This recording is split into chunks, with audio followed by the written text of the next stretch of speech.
दोस्तों नमस्कार, मैं सुबोध कुमार। आप देख रहे हैं खबर नेशनल टाइम्स।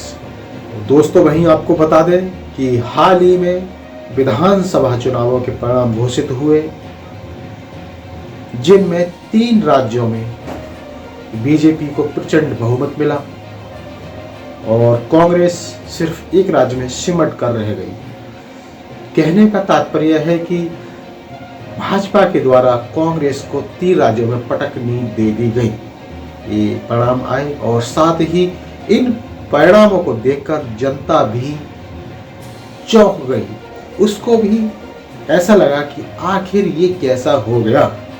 लोगों के जो मुद्दे चल रहे थे, महंगाई, बेरोजगारी और तमाम सांप्रदायिकता, इस तरह के मुद्दे चल रहे थे और सीधे साफ तौर पर देखा जा रहा था कि 3 राज्यों में भाजपा हारती हुई नजर आ रही थी।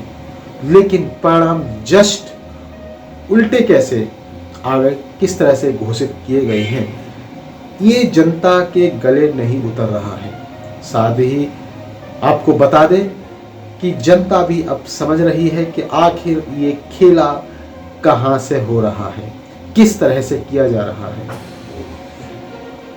आपको बता दें कि अब जनता का ईवीएम से भरोसा उठ गया है और सीधे बहुजनों को ये संदेश देने की कोशिश की गई है इन परिणामों के द्वारा कि अब आप चाहे जो कर लो, चाहे कितना ही संघर्ष कर लो, लेकिन हम आपके मूवमेंट पर इस तरह से ही पानी फेरते रहेंगे। आप कभी आवाज नहीं उठा पाओगे, हम आपको आवाज नहीं उठाने देंगे।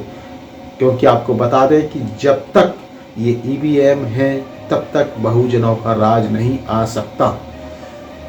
मामला सेट कर दिया जाएगा चुनाव आयोग के द्वारा ईवीएम में हेराफेरी करके या फिर बैलेट पेपर में हेराफेरी करके आ रही थी। दोस्तों जब तक यह ईवीएम है तब तक चुनाव भी रण में सिर्फ भाजपा और कांग्रेस ही आती रहेगी। यदि इस देश के बहुसंख्यक की बात की जाए तो कभी भी उनका राज आने वाला नहीं है, क्योंकि ईवीएम और चुनाव आयोग के द्वारा खेल कर दिया जाता है।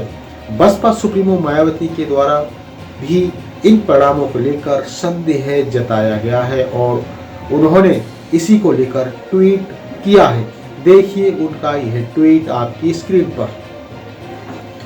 देश के 4 राज्यों में अभी हाल ही में हुए विधानसभा आम चुनाव के आए परिणाम एक पार्टी के पक्ष में एक तरफा होने से सभी लोगों का संकेत अचंभित व चिंतित होना स्वाभाविक, क्योंकि चुनाव के पूरे माहौल को देखते हुए ऐसा विचित्र परिणाम लोगों के गले के नीचे उतर पाना बहुत मुश्किल, ये बसपा सुप्रीमो ने बोला है। और इसी के साथ उन्होंने दूसरा ट्वीट भी किया। इस ट्वीट में उन्होंने बताया कि पूरे चुनाव में कांटे की टक्कर रही, लेकिन परिणाम बिल्कुल अलग घोषित किए गए हैं।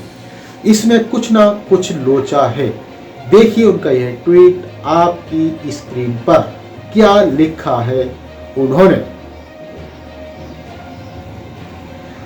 पूरे चुनाव के दौरान माहौल एकदम अलग व कांटे की संघर्ष जैसा दिलचस्प, किंतु चुनाव परिणाम उससे बिल्कुल अलग होकर पूरी तरह से एक तरफा हो जाना, यह ऐसा रहस्यात्मक मामला है जिस पर गंभीर चिंतन व उसका समाधान जरूरी।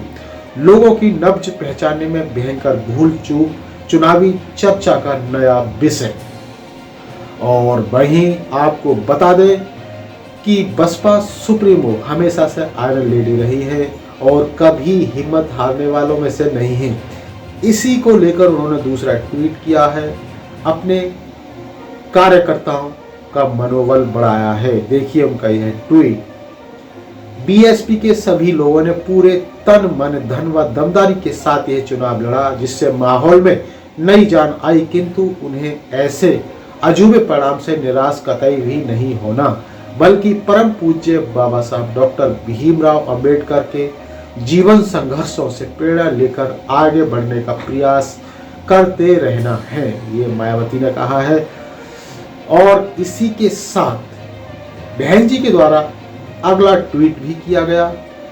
अब नए सिरे से लोकसभा चुनाव की तैयारी करेंगे अपने कार्यकर्ताओं के साथ। देखिए उनका यह ट्वीट आपकी स्क्रीन पर। इस चुनाव परिणाम के संदर्भ में जमीनी रिपोर्ट लेकर आगे लोकसभा चुनाव की नए सिरे से तैयारी पर विचार विमर्श के लिए पार्टी की ऑल इंडिया की बैठक आगामी 10 दिसंबर को लखनऊ में आहूत। चुनाव परिणाम से विचलित हुए बिना अंबेडकरवादी मूवमेंट आगे बढ़ने का हिम्मत कभी भी नहीं हारेगा, ये Baspa supremo iron lady Mayawati ने कहा है। तो दोस्तों, ये थी बड़ी खबर। इसी तरह की खबरों से जुड़े रहने के लिए हमारे इस चैनल खबर नेशनल टाइम्स को जरूर सब्सक्राइब करें। सब्सक्राइब करने के साथ ही बेल आइकन जरूर दबाएं, जिससे कि आपके पास खबरों की नोटिफिकेशन आते रहें। तो मैं सुबोध कुमार फिर आऊँगा एक नई और बड़ी खबर को लेकर। तब तक के लिए धन्यवाद, नमस्कार।